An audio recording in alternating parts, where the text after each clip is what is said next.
आज का हमारा टॉपिक है लैडर फ्रैक्शन या कॉन्टिन्यूड फ्रैक्शन। हिंदी में इसे सतत भिन्न कहते हैं। जब हम एग्ज़ाम देते हैं तो एग्ज़ाम में जनरली यह एक क्वेश्चन आते हैं और इसे करने में कितने टाइम लगते हैं? मुश्किल से 10 सेकंड। मतलब 10 सेकंड में आप 2 मार्क्स ला सकते हैं। लेकिन उसके लिए आपको ये पता होना ज़रूरी है कि इसका ईजी अप्रोच क्या है।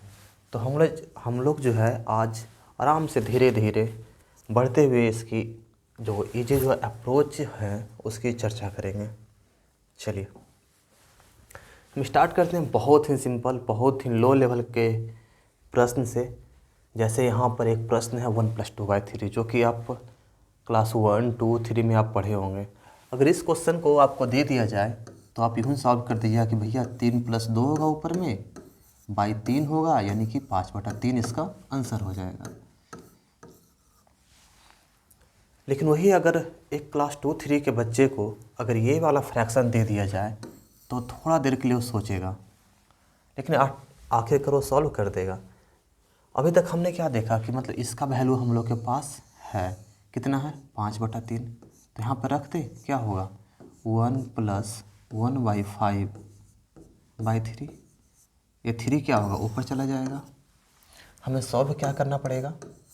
1 + 1 × 3/5 यानी कि 1 + 3/5 कितना हो जाएगा? 8/5।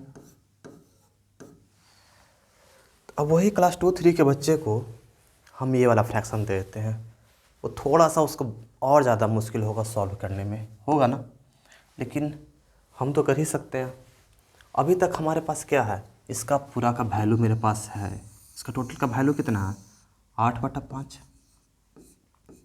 फिर से वही काम करेंगे। क्या हो जाएगा? 5 ऊपर चला जाएगा, हो जाएगा 1 + 5 × 1/8 कितना आ जाएगा? 13/8। लेकिन बात है कि यहाँ तक तो रोके तब तो ठीक है, आदमी सॉल्व कर लेगा। लेकिन यही अगर बढ़ते बढ़ते अगर इस तरह से चले जाए, इससे आगे भी बढ़ जाए, अगर इतना बड़ा आ जाए तो बताइए आपको पेपर में सॉल्व करने में कितने दिक्कत होंगे ना? आपको पेपर में सॉल्व करने में मिनिमम 2 मिनट तो लग ही जाएंगे। तो हम देखते हैं कि मतलब इसके स्मार्ट अप्रोच क्या हो सकता है। देखिए हमने जब पहला स्टेप सॉल्व किया 1+2/3 तो कितना हुआ? हम 5 आया था। चलिए जब हमने दूसरा स्टेप को सॉल्व किया तो कितना आया? 8 आया। हम सिर्फ न्यूमरेटर की बात कर रहे हैं, डिनोमिनेटर की बात हम नहीं कर रहे हैं।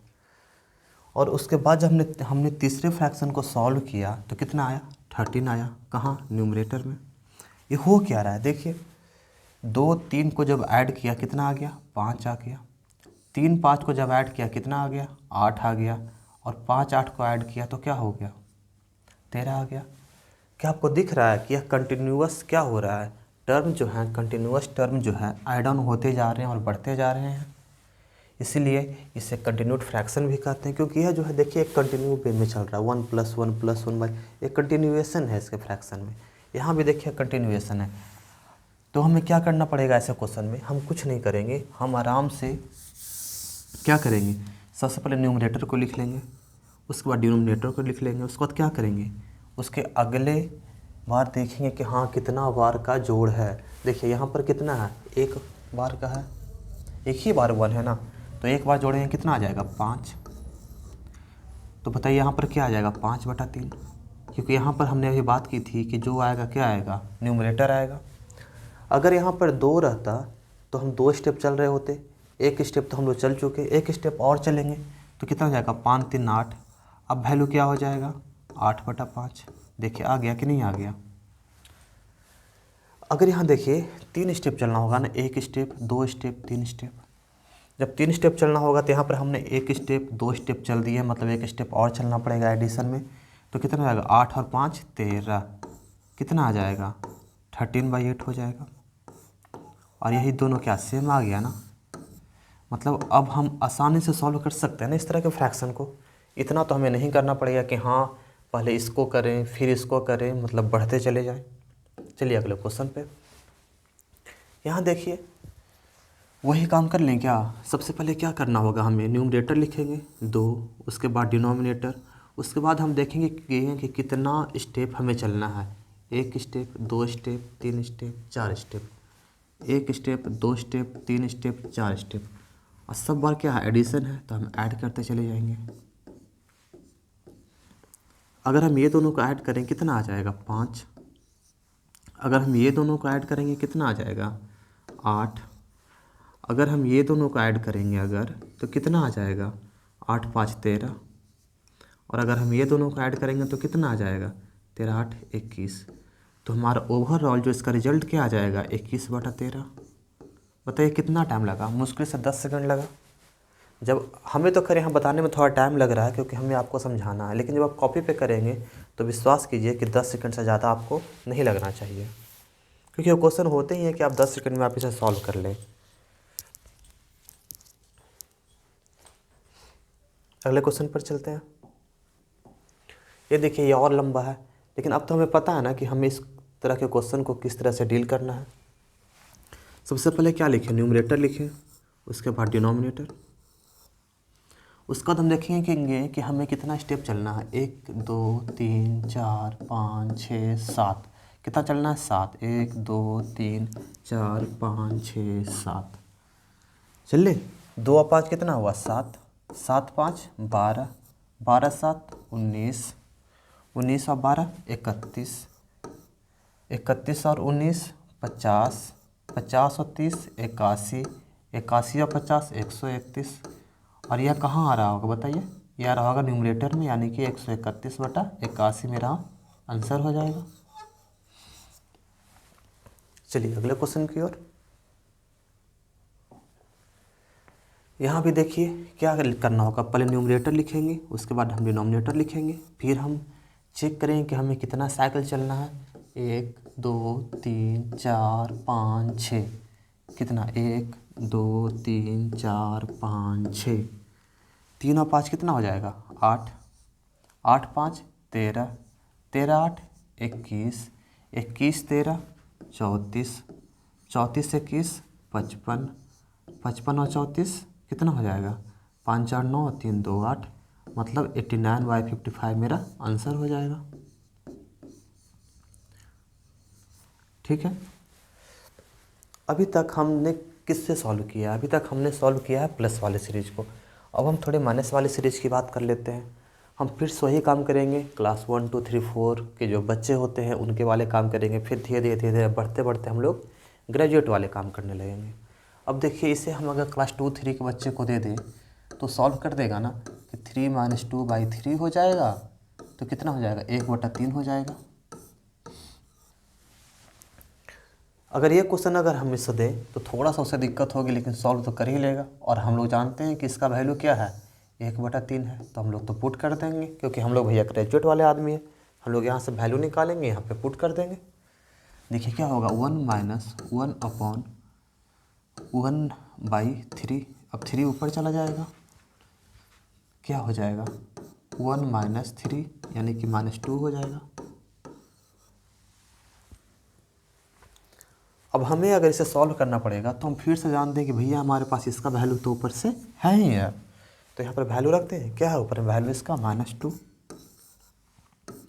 तो हमें सॉल्व क्या करना होगा, 1 - 1/-2, यानी कि 1 + 1/2, यानी कि 3/2। यहाँ तक अगर रहेगी तब तो बात समझ में आती है कि हम लोग 2 3 स्टेप करके सॉल्व कर लेंगे। लेकिन कभी अगर हमारी ये जो एक की जो श्रृंखला जो चल रही है, जो कंटिन्यूड फ्रैक्शन जो चल रहे हैं, ये लैडर जो बन रहा है, ये लैडर अगर 8 10 की हो जाए तब तो हमें दिक्कत आ जाएगी। हम फिर से देखते हैं कि हम इसे स्मार्ट तरीके से किस तरह से सॉल्व कर सकते हैं। देखिए, सबसे पहले रिजल्ट क्या आया, सिर्फ हम किसकी बात करते हैं, पिछले बार हमने किसकी बात की थी, न्यूमरेटर की। फिर से हम न्यूमरेटर की ही बात कर रहे होंगे। सबसे पहले हमने सॉल्व किया तो क्या आया, 1 आया, उसके बाद -2 आया, उसके बाद क्या आया, 3 आया। हमने किसे कैसे सॉल्व किया है, सबसे पहले हम क्या लिखते हैं, न्यूमरेटर, उसके बाद डिनोमिनेटर। देखिए 1 कब आया होगा, जब 3 में से 2 माइनस करेंगे तभी आएगा ना। मतलब हमें क्या करना पड़ेगा, आगे का टर्म से पीछे का टर्म को माइनस करना पड़ेगा, तो हमें रिजल्ट एक मिल जाएगा। और जो हमें रिजल्ट मिलेगा वो क्या मिलेगा, न्यूमरेटर का मिलेगा। चलिए देखिए, 3 में से 2 गया 1, 1 में से 3 गया, क्या हो गया -2। देखिए मिल गया ना, -2 में से -1 गया, कितना बचा -3। -2 में से -1 गया, कितना बचेगा -3। तो देखिए क्या बचना चाहिए, -3 बचना चाहिए ना हमें। लेकिन यहाँ पर हुआ क्या, देखिए माइनस बचना चाहिए -3, लेकिन हुआ क्या है, -3 कहाँ जाएगा न्यूमरेटर में, और ये हो जाएगा -2 हो जाएगा कहाँ, डिनोमिनेटर में हो जाएगा ना। तो हमारा वैल्यू क्या आया 3/2। क्या ये दोनों सेम आया है, देखिए मतलब जो अप्रोच हमने प्लस में लगाया था उसी अप्रोच को हम माइनस में भी लगा सकते हैं, लेकिन कंडीशन यही है कि आगे वाला टर्म से पीछे वाले टर्म को माइनस करना होगा। चलिए हम आगे की क्वेश्चन की बात कर लेते हैं थोड़ा। देखिए अभी तक तो था कि 1 2 3 था तो हम आराम से सॉल्व कर रहे थे। यहाँ देखिए कितने हैं, 1 2 3 4 5 6 हैं। सॉल्व करने में कितने टाइम लग जाएंगे, पहले लगते हैं आपको 2 मिनट, लेकिन अब कितने लगेंगे, मुश्किल से 10 सेकेंड। सबसे पहले हम क्या लिखते हैं, न्यूमरेटर, उसके बाद डिनोमिनेटर, उसके बाद हम काउंट करते हैं कि हमें कितने साइकिल सॉल्व करने हैं 1 के, कितने करने हैं 3 3 6, 1 2 3 4 5 6, टोटल हमें 6 साइकिल सॉल्व करने हैं। अब देखिए हम करते हैं क्या, आगे से पीछे को माइनस करते हैं। तो 5 - 3 कितना होगा 2, 2 - 5 कितना होगा -3, -3 - 2 कितना होगा -5। अब बताइए -5 -3 कितना हो जाएगा, -5 + 3 यानी कि -2 हो जाएगा। कितना हो जाएगा -2। ठीक है, अब हम जो है क्या करेंगे, -2 से -5 को माइनस करेंगे, -2 -5 कितना हो जाएगा -2 + 5 यानी कितना हो जाएगा 3 हो जाएगा। अब फिर 3 से -2 को माइनस करेंगे, कितना हो जाएगा 3 - -2 यानी कि 5 हो जाएगा। अब बताइए ये जो आया ये कहाँ जाएगा, न्यूमरेटर में जाएगा, और ये कहाँ जाएगा, डिनोमिनेटर में जाएगा। तो हमारा आंसर क्या होगा 5/3। बताइए कितना आसान था सॉल्व करना। हमने किया क्या, सबसे पहले हमने किसे लिखा, न्यूमरेटर को, फिर लिखा हमने डिनोमिनेटर को, और जो अंतिम में जो हमें वैल्यू आ रहे हैं किसके आ रहे हैं, न्यूमरेटर के आ रहे हैं। मतलब न्यूमरेटर से वैल्यू स्टार्ट होगा और कहाँ पे ख़त्म होगा, न्यूमरेटर पर ही ख़त्म होगा। और देखिए एक चीज़, हमने माइनस किससे किया है, डिनोमिनेटर से न्यूमरेटर को माइनस, यहाँ भी देखिएगा नहीं तो यहाँ क्या होगा 5 - 3 होगा ना। ऐसे भी हम माइनस किससे करते हैं, डिनोमिनेटर से न्यूमरेटर को करते हैं ना। यही चीज़ हम यहाँ पे अप्लाई कर रहे हैं। बस हम ये काम इसीलिए कर रहे हैं ताकि हमारा क्वेश्चन थोड़ा जल्दी बने। चलिए अगले क्वेश्चन पे। क्वेश्चन में क्या कह रहा है, कितने लैडर हैं, 1 2 3 4 5 6 7। न्यूमरेटर में क्या है 2, डिनोमिनेटर में क्या है 5, लैडर कितने हैं 7, 1 2 3 4 5 6 7। अब देखिए हम क्या करते हैं, 5 से 2 को माइनस करते हैं तो कितना आ जाएगा 3, फिर हम 3 से 5 को माइनस करते हैं, क्या हो जाएगा -2, फिर हम -2 से -3 को माइनस करेंगे, कितना आ जाएगा -5। अब देखिए, अब आपको देखा था ना पिछले क्वेश्चन में कि जब ये दोनों में माइनस था तो ये क्या हो जा रहा था, प्लस हो जा रहा था ना। तो -5 + 2 कितना हो जाएगा -3। अब देखिए अब यहाँ पर ये फिर से दोनों माइनस है ना तो ये प्लस में हो जाएगा, तो -3 + 5 हो जाएगा, होगा ना, -3 -5 क्या हो गया -3 + 5 कितना आ गया 2। यानी कि हम देख क्या रहे हैं, हम देख रहे हैं कि जो पीछे वाला अगर माइनस में है तो प्लस में बन जा रहा है। क्यों, क्योंकि वो माइनस से मल्टीप्लाई हो जा रहा है। अब देखिए यहाँ 2 है ना, यहाँ -3 है, तो पीछे वाला प्लस हो जाएगा, तो क्या हो जाएगा 2 3 5। फिर देखिए 5 से 2 को माइनस करेंगे, कितना हो जाएगा 3। हमारा आंसर क्या होगा 3/5। कोई दिक्कत, चलिए अब इसी में हम आपको एक और चीज़ बताते हैं।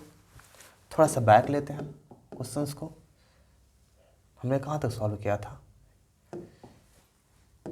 चलिए इसमें तो आपको कोई दिक्कत नहीं है, यहाँ तक सॉल्व करेंगे तो हमें क्या आ जाएगा 21/13। लेकिन इस चीज़ का आप ध्यान रखिएगा, हम थोड़ा सा अब इसे इरेज करते हैं।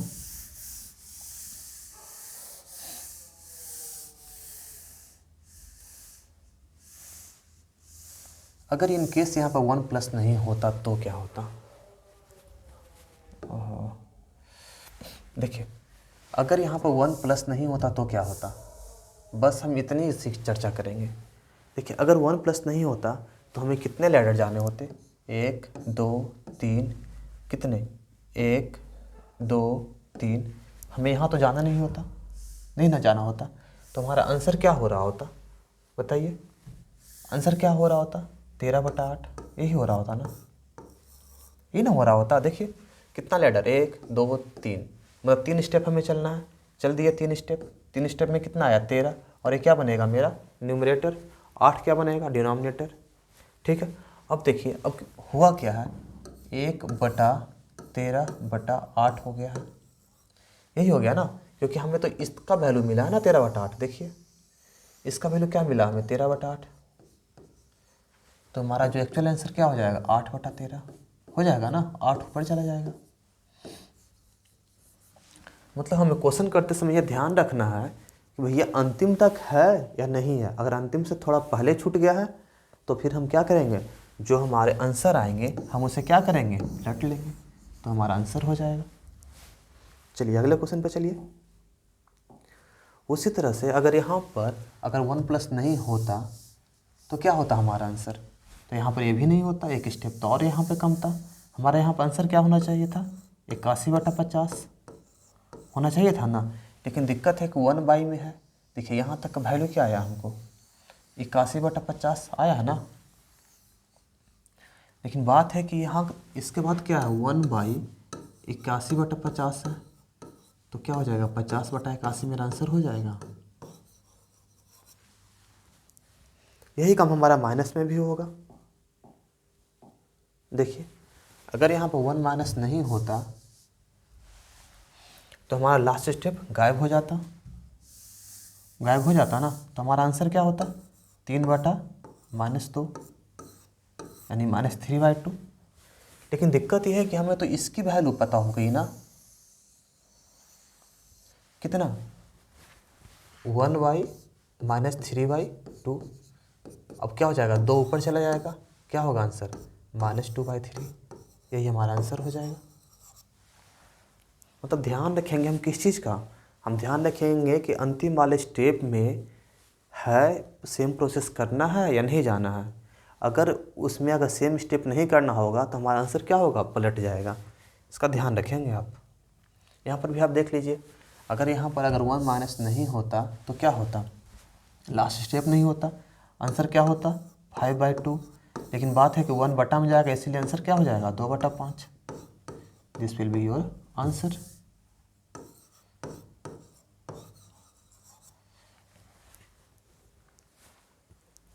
ठीक है।